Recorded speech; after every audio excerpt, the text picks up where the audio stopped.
10 machines to turn the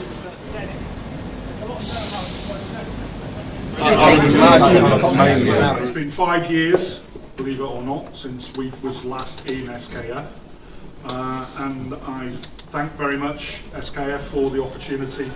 We've got approximately, keeps changing because we've had a lovely uptick in the order book. So we've got roughly around 224 employees on site. COVID, we're coming back to numbers nearly 230,000 pieces we manufactured during the year.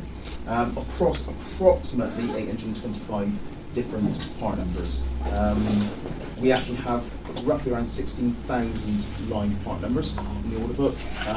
2/3 we tend to see on an annual basis, and the other third could be anywhere between 2 and an 8-year cycle in terms of what we see them. Part of the challenge for us is, I think it's key here, and I think it's probably key for everybody here, is the automation side of things. An interesting meeting yesterday at WMG, so up in Coventry, University of Warwick, talking about automation of metrology, measurement systems, and how we integrate that into what we do. And I was in a room full of people from the automotive world, and I think it's probably fair to say they're a couple of decades ahead of us in terms of how they automate. It's all of the interaction we have with the product, and if we want to automate from start to finish, how do we do that with such a variety of different sizes, geometries, materials, everything that sits in what? And it's not just about how we make things, it's about all of the interaction that we have in the factory with the product. It's about how we digitalise our engineering from design right through to the product coming out.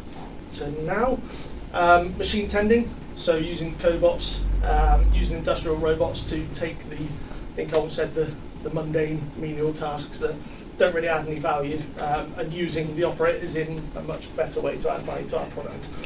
You'll see it with the automated grip blasting, where we can pick and place components into a process which, I mean, you can see where the paint's worn on the machine because the operator would load the parts and doors would close and he'd stand there waiting for it to stop, and that's where the paint wears out on the machine. So it's about taking those, let's say, relatively long cycle time, collaborative robot, right? Yeah. And then, as we talked about, the automated warehouse. So you'll see that it's quite a monster when you walk to the shop floor.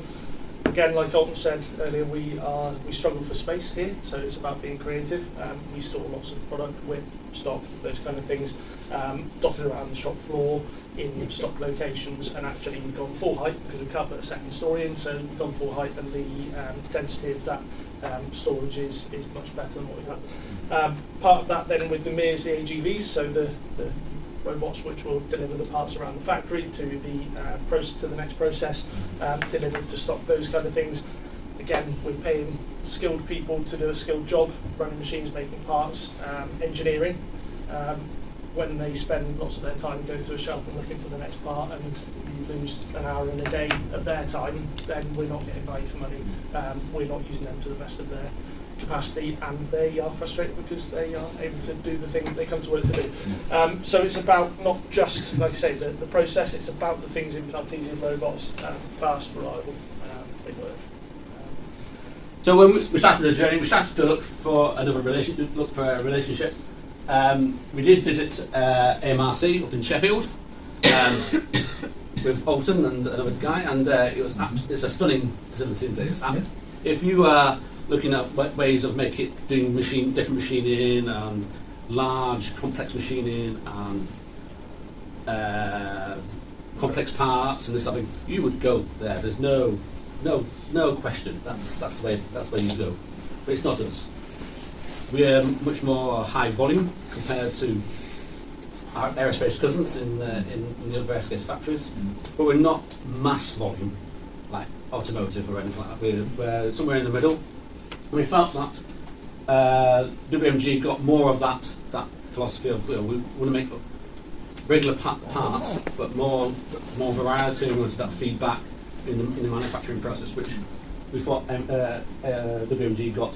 And also, yeah, and also when you talk to the catapults, the catapults all have different business models of how to engage with them, and WMG are much more flexible in how you start and how you engage with the catapult rather than AMR. So later on, can you expand on that? Because I'd be Yeah. interested to understand that. There's definitely a place for it. And Yeah. Basically, the roadmap was basically to reduce the unit cost, get rid of the manual handling. Also, then being able to capture data in the process. So again, previously or currently, all we're doing is get good or bad, and we're not really capturing how good or how bad parts are. So we start to develop other technology and modules within the cells that we can then start to replicate elsewhere in the factory. So it's, we spent quite a lot of money up front, but it's actually failing. Actually, now we've developed that, we can actually copy that and use that. So we start to get the money back.